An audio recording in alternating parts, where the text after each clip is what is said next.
have to try one. I will. No, try one. It's really good. It's Honestly. really good. It's really good.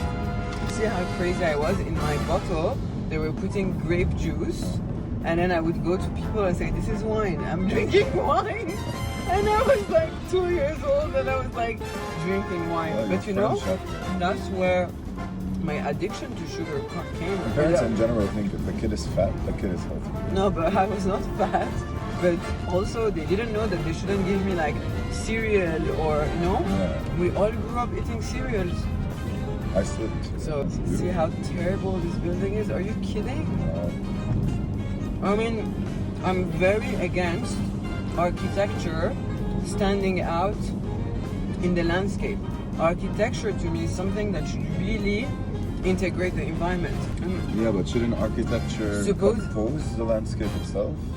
When they say, shouldn't architecture compose the landscape? It should compose the urban landscape. Yeah, so But urban-wise, everything should Personally, kind of yeah, I agree, but personally, I'm very anti, like, you know, Dubai is building, how do you say, like landmarks, right?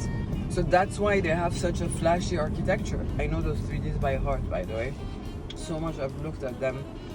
Yeah, the objective in Dubai, I mean, well done to them, because and it started with the Burj Al Arab, right? I mean, if you asked me as an architecture student in Paris, what do I think of those architecture? Even if you asked my very elitist Parisian professors, they would be like, no, to me this is all very shocking. I mean, not only this, all of those. This is very bizarre to me, all of those architecture, because it's very Because Disneyland, it's very you know? also different than the environment you Yeah, the environment I grew up grew up in. completely. Very classic architecture in Paris. More than classic architecture, I grew up and I studied learning that there are rules, right? It's like you don't take a building out of a context and dump it somewhere else. Look at this flashy, out of the context building.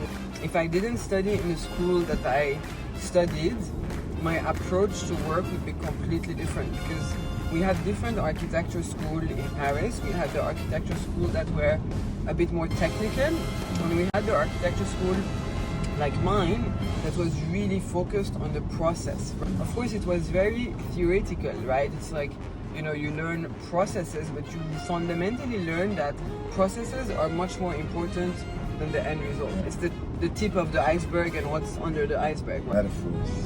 Metaphors. To be fair, I mean, what they've done in this city is like quite incredible. Who doesn't know the Burj Al Arab? But what's so impressive about Burj Al Arab? It's not, like, to me, if you ask me, you know, like the inspiration was like, how do you call it, la voile of a boat, you know what you call this? The sail of a boat. Architecturally, I don't find it impressive, but it's a landmark, you know, like it's really a building that you remember. But do I feel this building is architecturally really attracting me from its proportion, its design? Not really, to be honest, but the same thing I would say about, but to me this is 10 times Burj Al Arab, it's 10 times better than this new Atlantis, my god. Anyway, so I need another biscotta.